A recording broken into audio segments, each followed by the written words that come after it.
Mhm. Kung gusto niya talagang isa lang yung 18 or maybe some of the 18. Parang sa media namin na gusto ko. Wala namang effort talaga eh. Not, Mm-mm. sorry, not insistence. Walang effort na makipag-usap na baka pwedeng tawagin. Pero Wala. in-offer niya na, sir, di ba? In-offer ko na yan. Kumbaga sir, kung makikipag-usap sana sa inyo, you're willing to meet with Yeah, Attorney because Baligod. I should really clarify muna. Ano ba ito sinasabi niyo? Parang do the math. Ano? At tingnan natin kung physically possible, yeah, logistically possible, edi pag-usapan natin at iisa lang natin. Ayoko lang iwasan ko yung mag-hearing ka, mauwi lang sa contempt.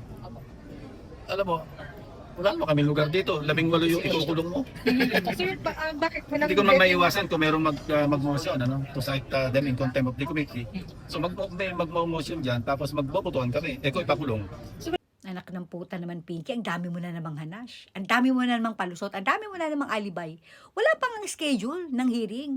Hindi pa nga alam kung kailan nilit bubuksan yan. Tapos kunti pang pinag-uusapan. Kunti pang binabanggit mo. Ano to? Nananakot ka kaagad.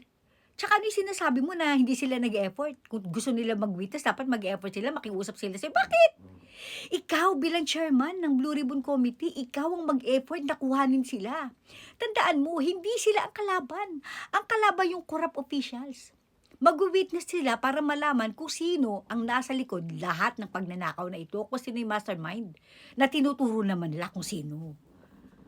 Di ba, hearing nga, hearing, putang ina mo, pakinggan mo.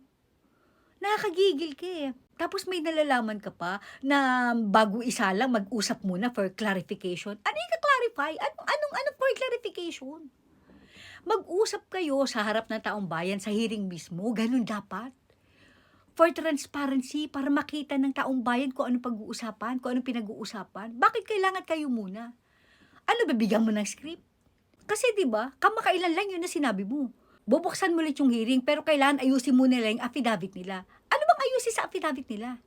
Bakit mo pinapabago? Eh, yun yung alam nila eh. Yun yung na-witness nila. Bakit mo pinapabago? Putang ina, pagdating talaga sa usapang flood control, hindi ko alam bakit nervyos itong si Pinky Ngayo.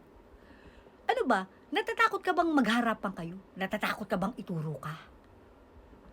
Di ba? Kung wala kang tinatago, eh ano kinakatakot mo? Di ba ganyan naman kayo ang tatapang nyo? Pag may pinagbibintang sa inyo, tatapang nyo. Pinapatawag nyo agad. Eh, ba't ito hindi nyo patawag? Tapos natakutin nyo. Tapos sasabihin nyo, baguhin mo na lang yung affidavit nila. Bakit?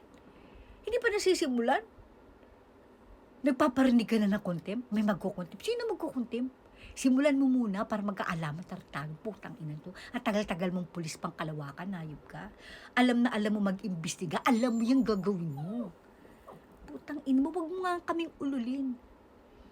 Gets na gets namin kung bakit ganyan ka. Nakakahiya ka. Tumatanda kang paurong, Pinky, malandi ka. Putang ina, nakakagigil. Contempt, simulan mo muna. Tapos magkaalaman kung meron nga magko-contempt sa kanila. Di sige, subukan mo, tingnan nyo. Mag-schedule ka na buwang. Putang ina, itong bading na to, Leche.